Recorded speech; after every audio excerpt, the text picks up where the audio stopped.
ስራብነት አዲስ መረጃ ተሰምቷል። አንጋፋ ፕሮፌሰር ደበሳይ በፍርድ ቤት ጠንካራ ተቃውሞና ከባድ ማስጠንቀቂያ ስለ ህጻጽ እንግዲህ አዲስ ዜና ይዤላችሁ መጥቻለሁ። ይሄ ከቦታው የተደረገ ጥሪ ነው። በዚህ ቦታ ላይ የፖለቲካ መሳሪያ መጠቀሚያ መሆን የለባት። በተለይ ፖለቲካ አላማ የሌለ ከዚህ በኋላ ቅዳሜን ከሰዓት ለመስራት ወደ ስቱዲዮ አልገባም ማለት ደግሞ ማተቤን አላወልቅም ማለት ነው። ማተቤ ማውለቅ አለበት። ሰብስክራይብ ለምንድን ነው የማታደርጉት? ይሄ ከቦታው የተደረገ ጥሪ ነው። በዚህ ቦታ ላይ በከፍተኛ ሁኔታ የሕክምና ችግር አለ። ይሄ እስከ ዛሬ ድረስ ስለ አካባቢው ከተወራውና ከተነገረላችሁ አንገብጋቢውን ነው የምነግራችሁ። ዛሬ አይኔ ያየውን አንደበቴ እየመሰከረ ስለሆነ ለብዙ ሰው ይህንን ቪዲዮ ሼር አድርጉት። በህጻጽ ውስጥ በዚህ ሰዓት አንገብጋቢው ጉዳይ ምግብ አይደለም። ይህንን ቻሌንጅ ሁሉም ሰው እንዲቀላቀል እፈልጋለሁ። የጤና ማጣት ከፍተኛ መጎሳቆል የፈጠረባቸው የዚህ አካባቢ ነዋሪዎች በዚህ በሰሜን እንፋሎት ውስጥ በቆርቆሮና በሸራ በተወጠረ ቤታቸው ላይ በከፍተኛ ሁኔታ በበሽታ ሲሰቃዩ ማየት በጣም ያማል። እዚህ ቦታ ላይ ከ17000 በላይ ህዝብ የሚኖር ሲሆን ለነዚህም ህዝብ የሚሆን የጤና መገልገያ ቦታ ይሄ ነው። ከሞቀው ጎጆአቸው ተፈናቅለው ወጥተው በረሃብ በበሽታና በተለያዩ ነገሮች የመኖራቸው ጉዳይ ከሞት አፋፍ ላይ ቆሟል። ህጻጽ ላይ የህክምና ባለሙያ የህክምና ተቋምና መድኃኒቶች በከፍተኛ ሁኔታ ያስፈልጋሉ። ይህ ጉዳይ የሚመለከታችሁ ሆስፒታሎች፣ ድርጅቶችና ሌሎችም ብትሆኑ የመንግስት አካላት ጥሪያችንን ተከትላችሁ እባካችሁ ዛሬ ነገ ሳትሉ ህይወታቸውን አትርፉላችሁ። እናንተም ይህ ቪዲዮ በአፋጣኝ በ24 ሰዓት ውስጥ የተለየ መፍትሄ ይዞ እንዲመጣ ለቻላችሁት ሰው ሼር አድርጉት። ሰላም ጋይስ፣ ስለ ህጻጽ እንግዲህ አዲስ ዜና ይዤላችሁ መጥቻለሁ ከዶክተሮች ማለት ነው። ህጻጽ ላይ በረሃብ እየተቸገሩ ያሉት ወገኖቻችን ምንድነው የሚያስፈልጋቸው እንድናውቅ ሊስት ልከውልኛል። የሚያስፈልጋቸው ነገሮች ማለት ነው። መጀመሪያ የሚያስፈልጋቸው ዋነኛው ነገር ማለት ነው ሃይ ፕሮቲን ያለው ምግብ ነው። ሃይ ፕሮቲን ያላቸው ምግቦች በጣም ያስፈልጋቸዋል። ሌላ ነገር ደግሞ የሚያስፈልጋቸው ምንድነው? ሶላር ያስፈልጋቸዋል። ለሄልዝ ስቴሽኖች ማለት ነው ለህክምናቸው ሶላር ያስፈልጋቸዋል። ከፀሐይ ኢነርጂ እያመጣ ኤሌክትሪሲቲ የሚሰጥ ማለት ነው። ገባችሁ አይደለ? ብዙ ሰዎች አሁን አልጋ ላይ ሊተኙ ይችላሉ ማለት ነው። ሌላ ነገር ደግሞ የሚያስፈልጋቸው ምንድነው? ሶሻል ወርከር ያስፈልጋቸዋል which is ለታላላቅ ሰዎች older people። አሁን ለምሳሌ እድሜያቸው ተለቅ ያሉ ሰዎች የሚያግዛቸው ሰው ያስፈልጋቸዋል ማለት ነው። የሚያለብሳቸው፣ የሚንከባከባቸው፣ ካጠገባቸው ሆኖ የሚቆም የሚያያቸው ማለት ነው። በዚህ ሰዓት ላይ ያስፈልጋቸዋል ማለት ነው። ለአሁን እንግዲህ ኩከርስ እና ምግብ ማብላት የሚችሉ ሰዎች ያስፈልጋሉ። ምግብ መስራት የምትችሉ ከሆነ እና ምግብም ማጉረስ የምትችሉ ከሆነ ካጠገብ፣ ምክንያቱም አቅም የላቸውም ተዳክመው ነው ያሉትና ካጠገባቸው ሆናችሁ ማጉረስ የምትችሉ ከሆነ እነዚህ ሰዎች ያስፈልጋሉ ማለት ነው። ስለዚህ እባካችሁ እነዚህ ሁሉ ነገሮች በተቻለን አቅም የየራሳችን ይዘን ወደ ሽረ ብንሄድ በጣም ደስ ይለኛል።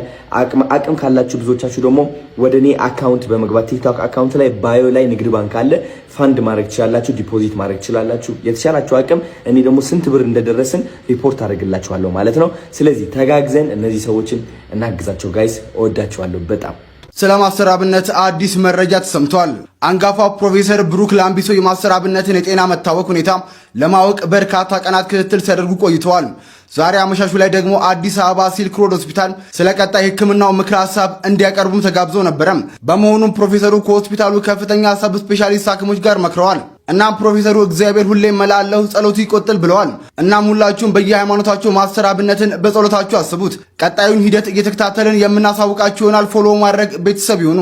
ከዚህ በኋላ ቅዳሜን ከሰዓት ለመስራት ወደ ስቱዲዮ አልገባም ማለት ደግሞ ማተቤን አላወልቅም ማለት ነው። ማተቤ ማውለቅ አለበት የሚባል ነገር መጣ። በጣቢያው የነበረኝ ቆይታም ከስራ ይልቅ ካለቃ ጋር መሞዳሙድ ላይ ያተኩራል። ስራመደው እንደማልመለስ እያወቅኩኝ ነበር የተራመድኩት። ዘወትር ደሳለኝ እንደ ሌሎች የሥራ ባልደረቦቹ ኢቢኤስ ሊለቅ ነው። ተደጋጋሚ ጊዜ የመልቀቂያ ደብዳቤ ሲያስገባ ቢቆይም አንዴ በገንዘብ ሌላ ጊዜ ደግሞ በክስ እያስፈራሩ አብሯቸው እንዲቆይ እያስገደዱት ነው። ጉዳዩን ከውስጥ በደረሰን መረጃ መሰረት ዘርዘር አድርገን ወደ እናንተ እናደርሰዋለን።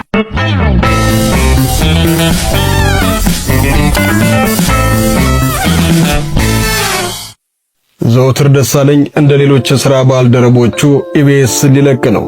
ተደጋጋሚ ጊዜ የመልቀቂያ ደብዳቤ ሲያስገባ ቢቆይም አንዴ በገንዘብ ሌላ ጊዜ ደግሞ በክስ እያስፈራሩ አብሯቸው እንዲቆይ እያስገደዱት ነው።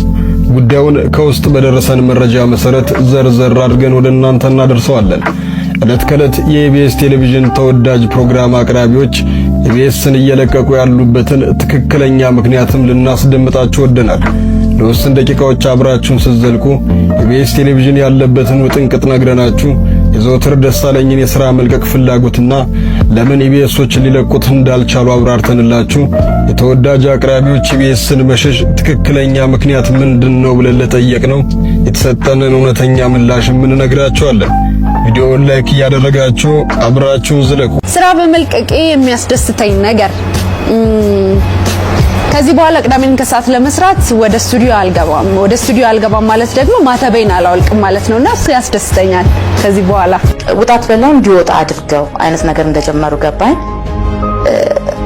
ማለት የማይገባቸው ነገር ናቸው ወደኔ እየደረሱልኝ የነበረው። ግን ስራዬን አክብሬ እየሰራው ነበረ። እንግዳም እየመጣ ነበረ። በመሃል ሳይነገረኝ ፕሮግራሙ ቆመ። ውሳኔ በጣም ያጭር ጊዜ ነበር። ምናልባት ቅጽበታዊ ነበር ማለት ያስችላል። ያቺ ቅጽበት በቃ ሞዶን ቤት አልመለስም ብዬ ነበር የወጣው። ሁላችሁ እኚህ ኢቢኤስ ቴሌቪዥን የሚባለው ጣቢያ አንዳንዴ የሚሰራቸው ስህተቶች ይውላችሁ። አንድ ፕሮግራም አላቸው። የተቸገሩ ሰዎችን ጎዳና ላይ እየወጡ አቅማቸው ደከም ያለ ዝቅተኛ ኑሮ የሚኖሩ ሰዎችን ምሳ ስጦታ የሚሰጡበት ፕሮግራም አላቸው። እዚያ ላይ ምን አሳዩ? ይሄንን ይህ ሰው እኔ በግሌ በጣም የምወደው ማደንቀው ማከብረው በሀገራችን ደራሲያን ጸሐፊያን ታሪክ እኔ ትልቅ ከምላቸው ሰዎች ማለት አንዱ ነው። ሀብታሙ አለባቸው። አንፋሮ፣ እንፍሽፍሽ፣ የሱፍ አበባ፣ አስኳላ፣ ጉልጥምት ኢትዮጵያ፣ ታላቁ ተቃርኖ ያልጠቀስኩ 8 ትልልቅ መጽሐፎች አሉት። እዚያው ስክሪን ላይ ያስቀምጥላችኋል። በጣም የሚገራርሙ መጽሐፎች ያሉት ደራሲ ነው። እሱን የተቸገሩ ሰዎች ዝቅተኛ የኑሮ ደረጃ ላይ የሚገኙ ሰዎችን ምሳ በሚሰጡበት ፕሮግራም ላይ እንደዋዛ መንገድ ላይ እንደዚህ ምሳ ሰጥተውት አለፉ። ዳንኤል ተገኝ እኔ ሀብታሙ አለባቸው መጽሐፉን አላነበበ ከሆነ አላቅም ወይ አያውቀውም ከሆነ አላቅም። እሺ ሰውየው የሚዲያ ሰው ስላልሆነ ራሱን ደብቆ ሲጽፍ የኖረ ሰው ስለሆነ አይወቀው። አንዳቸውም አለማወቃቸው ኤዲተሩም ካሜራማኑም እዚያ ዳይሬክተር ምናምን ካላቸው እሱም አለማወቁ፣ ገምጋሚ ምናምን ካላቸው እሱም አለማወቁ፣ ሁሉም አለማወቃቸው ትንሽ ያስገርማል። ችግሩ ከሆነ ደግሞ ሀብታሙ አለባቸው የምር ጎዳና ላይ በዚህ መልኩ ተቸግሮ ከሆነ ምግቡ የሚያስፈልገው ሰው ሆኖ ተገኝቶ ከሆነ ዳንኤል ተገኝ እንደዚህ ሰጥቶት ያለፈው እንደ ሀገር የሀብታሙ አለባቸው ዕዳ አለብን የሁላችን። በእውነት በጣም ትልቅ ተመራማሪ ትልቅ ደራሲ ነው በዚህ ሁኔታ እንዲገኝ ያደረግነው።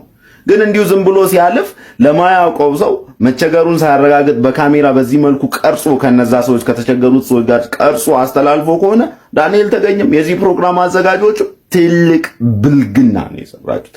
እኔ በጣም ነው ነርቨስ የሆንኩት። ምክንያቱም ሀብታሙ አለባቸው የምታውቁት አውቃላችሁ በቃ እንደዚህ ሊሆን የሚችል አይነት በዚህ መልኩ ሊገለጽ የሚገባው አይነት ሰው ዶክመንታሪ ሰርቶ ኢቢኤስ ቢያስተላልፍ ፕሮግራሙን የሚገባው ሰው ነው።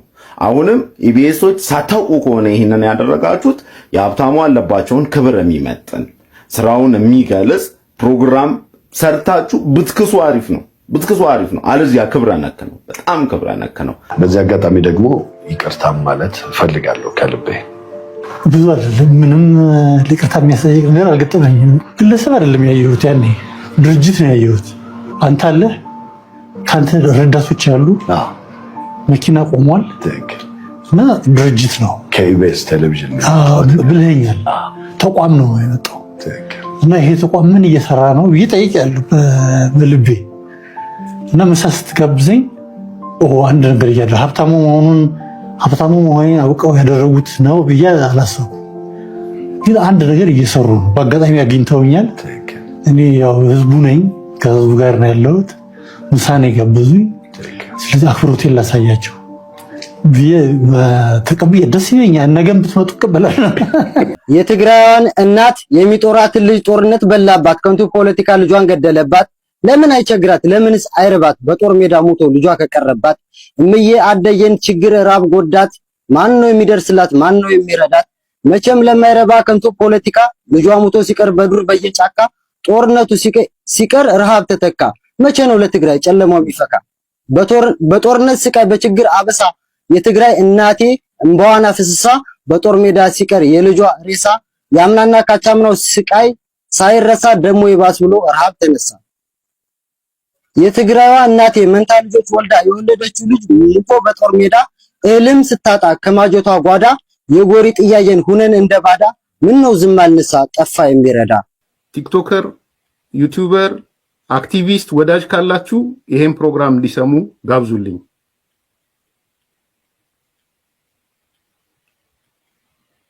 ዝም ብሎ አገር ነው ባፈተተ ሰው አይሄድም። አገር ነው ያለው። ተቋም መመስረት አለበት። ተቋም መምራት አለበት። እንደ ፖለቲካ መሳሪያ መጠቀሚያ መሆን የለባችሁም። በተለይ ፖለቲካ አላማ የሌላችሁ አሁን በጣም ፈጣን የሆናችሁ ቲክቶከር ምናምን ትባሉ ሰዎች የፖለቲካ መሳሪያ እንዳትሆኑ ስለምሰጋ ነው። አሁን እዚህ ስም መጥቀስ አልፈልግም ለጊዜው። ግን የሆነ ነገር ቢመጣ ያን ያየነው አይነት ሩጫ ይሄው ታሰረ እንዲሆነ ሚል ይመጣል። ለምሳሌ ዛሬ አንዱ ቲክቶከር ምን ሲሰማውት በመኪና መድኃኒት ይዤ እሄዳለሁ መድኃኒት ያላችሁ ስጡ ሲል ሰማውት።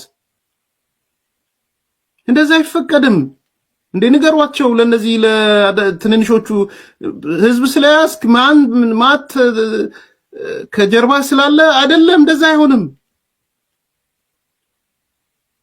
መድኃኒት ታረጉልኝና በመኪና አድርጌ ይዤ እሄዳለሁ ቶሎ ብለን መድኃኒት እናሰባስ እንዲህ የሚባል ነገር የለም። ንገሯቸው። ሚሊዮኖች ተከታይ ስላለ ሚሊዮኖች ስለሚከተል ኖ በጣም ሲሪየስ ነው ይሄ።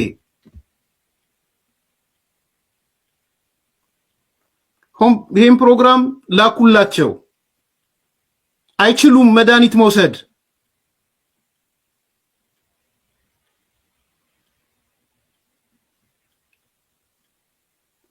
በስሜት ሊሆን ይችላል።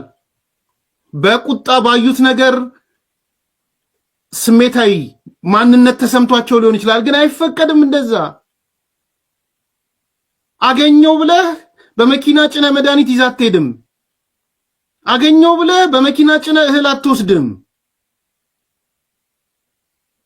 በፍጹም አይፈቀድም። እንኳን የፖለቲካ ውስብስብ ሴራ ባለበት ሴራ በሌለበትም አይቻልም።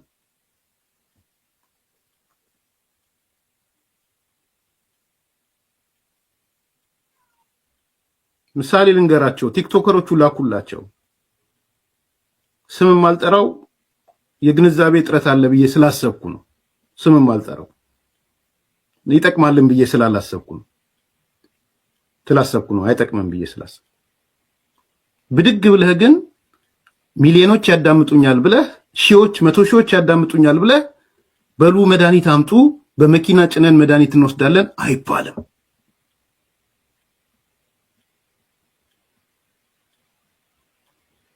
የሰጡህ መድኃኒት መርዝ ቢሆንስ በምንድን ነው የምታውቀው?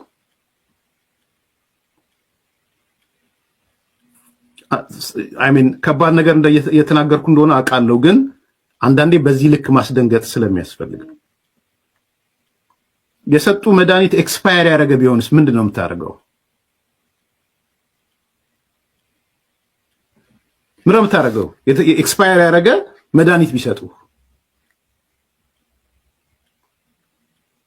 በምን ታውቃለህ? ኤክስፓየር ያርግ አያርግ ምን በምን ነው የምታውቀው?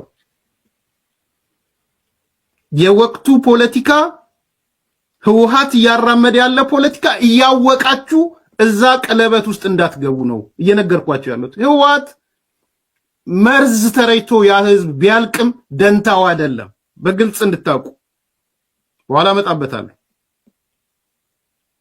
ይፈልገዋል፣ እንደውም በደንብ ነው የሚፈልገው። ታሪካዊ ትዝታዎቹን ነው የሚያመጣው። ታሪካዊ በገበያ ቦታ በአይሮፕላን ተደበደበ በተባለበት የተደበደቡት ሰዎች አይደለም የጠቀመው፣ ስለተደበደቡት ሰዎች አይደለም የጨነቀው ጫካ ያለ ህወሓት። በዛ ምክንያት ያነሳሳቸው ሰዎች ናቸው የጠቀሙት። ሞቢላይዝ ነው ያደረገው፣ ቁጭት ነው የፈጠረው።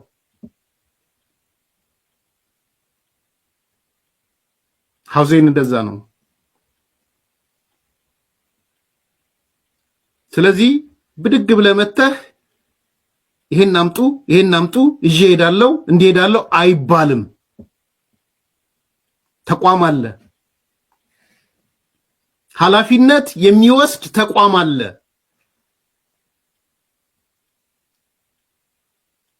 ይሄን እንዳትተላለፉ ነው የምሰጋው። መናጆ እንዳያረጋችሁ ነው የምሰጋው። ከውስጣችሁ እንዳዘናችሁ ከውስጣችሁ እንደተሰማችሁ ይገባኛል። አቴ ጉድ ፌዝ እንደመጣችሁ ይገባኛል። እኔ በኔጌቲቭ አልወስደውም። በተለይ ቲክቶከር ምናምን ትባሉ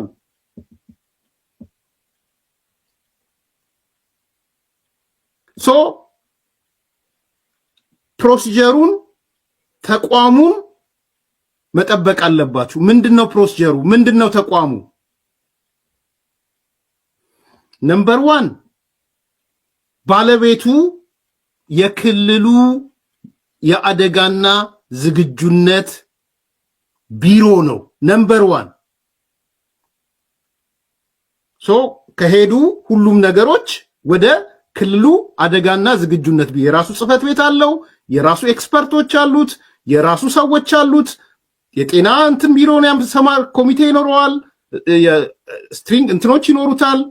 ምንድነው ስሙ ይሄ አጣዳፊ አድሆክ ኮሚቴ ይኖረዋል። ከጤና ቢሮ ከትምህርት ቢሮ ከምናምን የሚመጡ ከመድኃኒትና ቁጥጥር የሚመጡ ይኖሩታል።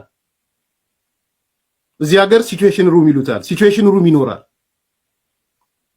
ቀይ መስቀል ምናምን ኤንጂኦቹ አንድ ላይ ሆኖ መቅደስ ደበሳይ በፍርድ ቤት ጠንካራ ተቃውሞና ከባድ ማስጠንቀቂያ ደረሳት። ጉዳዩ ምንድነው? በኢቢኤስ የምስክርነት ጉዳይ የተፈጠረ ነው። ባጭሩ ልንገራችሁ። በኢቢኤስ ቴሌቪዥን አዲስ ምዕራፍ በተሰኘው ፕሮግራም ላይ በቀረበ ታሪክ ምክንያት ክስ የተመሰረተባቸውን ግለሰቦች ጉዳይ የመለከተው ፍርድ ቤት የቀድሞዋን የፕሮግራሙን አቅራቢ መቅደስ ደበሳይን በምስክርነት ሰምቷል። ሆኖም መቅደስ ለፖሊስ በሰጠችው ቃልና በፍርድ ቤት በሰጠችው ቃል መካከል ልዩነት በመታየቱ በአቃቤ ሕግ በኩል ጠንካራ ተቃውሞና ማስጠንቀቂያ እንደቀረበባት ታውቋል። ጉዳዩ መነሻ የሆነው ብርቱካን ተመስገን የተባለች የዩኒቨርሲቲ ተማሪ የደረሰብኝ በደለው ስትል በፕሮግራሙ ላይ መናገሯን ተከትሎ ነው።